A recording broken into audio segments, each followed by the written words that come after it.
Hey y'all, in this lesson, this Aspire to Do lesson, we're going to take a look at applying the Pythagorean theorem to solve problems. So we're going to take a look at a few real-world problems. Our goal is to just be able to use the Pythagorean theorem in order to solve them. So if you're following along with notes, you could write down the essential question would be, what types of problem can be solved using the Pythagorean theorem?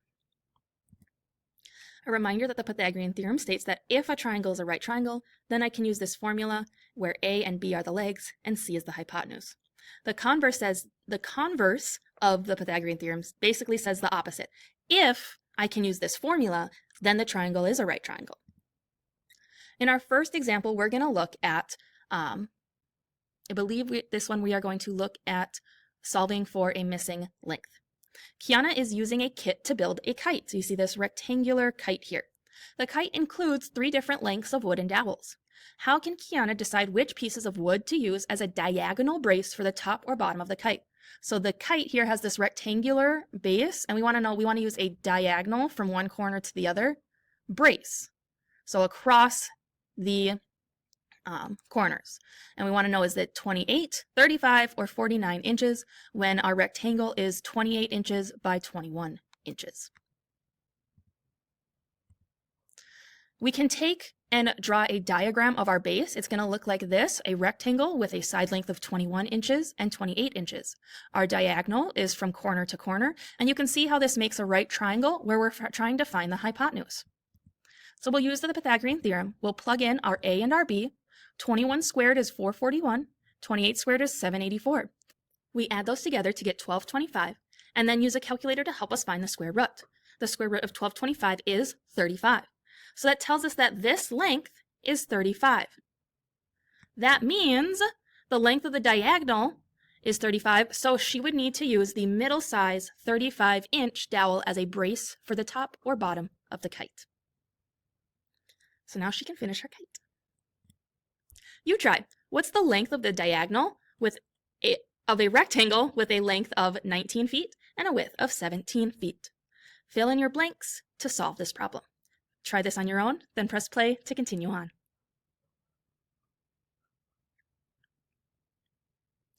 In this problem, we're going to fill in 19 and 17 as our A and B. 19 squared is 361, 17 squared is 289. When I add those together, I get 650. I'll take the square root using my calculator to help, and I get about 25.5. So the diagonal of this triangle is about 25.5 units.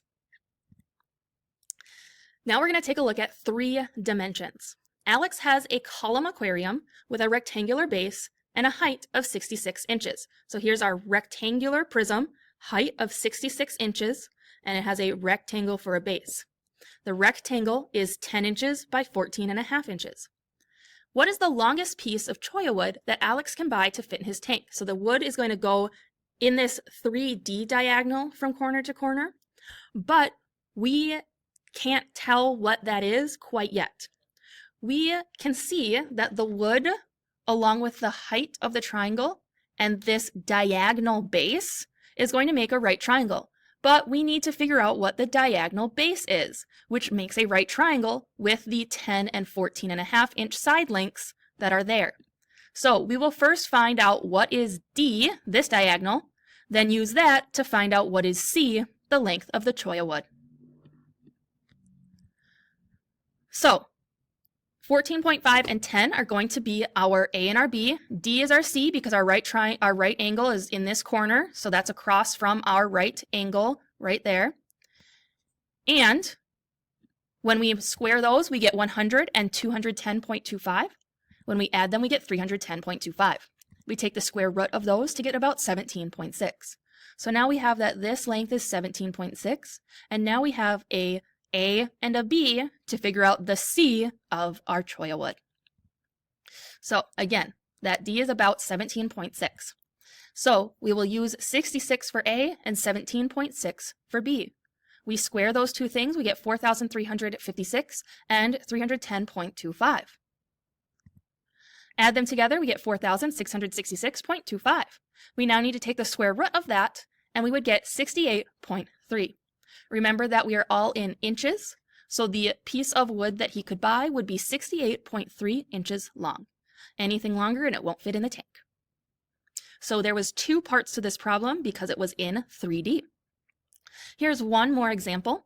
Sandra bought a triangular shelf to hang in the corner of her room. Will this shelf fit in a 90-degree corner? So she's like, okay, cool, triangle shelf, I'm going to put it in my corner, but is it going to work? For most corners of rooms are 90 degrees, and so she needs to check and make sure that this is 90 degrees so that it fits nicely in the corner. So we have 18, 24, and 30. We see that our right angle would be this corner here, which means that our 30 is our hypotenuse. It's also the longest length, which is why it's our hypotenuse. So we'll plug in 18 and 24 for A and B, and 30 for C. We square all those numbers, 324 plus 576. We add them together and we get 900 equals 900. That tells us that this did work out, so the shape of the shelf is a right triangle and it will fit nicely in the corner. Here's one final problem that you can try after this lesson. A company wants to rent a tent that has a height of at least 10 feet for an outdoor show. So they want this height to be 10 feet. Should they rent this specific tent? We can see that the height along with the length of the side here with this straight across piece would make a right triangle. The height has to be in the center. So where this is 24 feet in, our height would happen at 12 feet in because 12 is half of 24. So use the lengths here. You have a leg and the hypotenuse of this triangle, and you're trying to find the other leg to determine if the height is 10 feet or more. Try this on your own, then press play to see the answer. Again, with this problem, that length is 12, so we are going to have a triangle that looks like a 12 for a leg and 15 for a hypotenuse. So we'll plug in 15 for C, and I put 12 in for B here. 12 squared is 144, 15 squared is 225. Remember that when I'm looking for a leg, I'm going to subtract that over. 225 minus 144 is 81. What number times itself is 81? The answer is 9. So this is 9 feet tall. Should they rent this tent if they want at least 10 feet? No. The height of this tent is 9 feet, which is less than what they want. So no, they should not rent this tent. Just a quick summary, we can use the Pythagorean theorem and its converse to solve different problems. Here's another example of that 3D problem we solved before, where we had to first figure out a length from the bottom before we could then figure out a length on the top. So we had here basically step 1 and step 2, where we had to first do this bottom step and then we could do the top step. That is all for this lesson. If you would like to try some more problems on your own, you can do the practice assignment that is in the Aspire to Do folder. Good luck, and I will see you in the next lesson.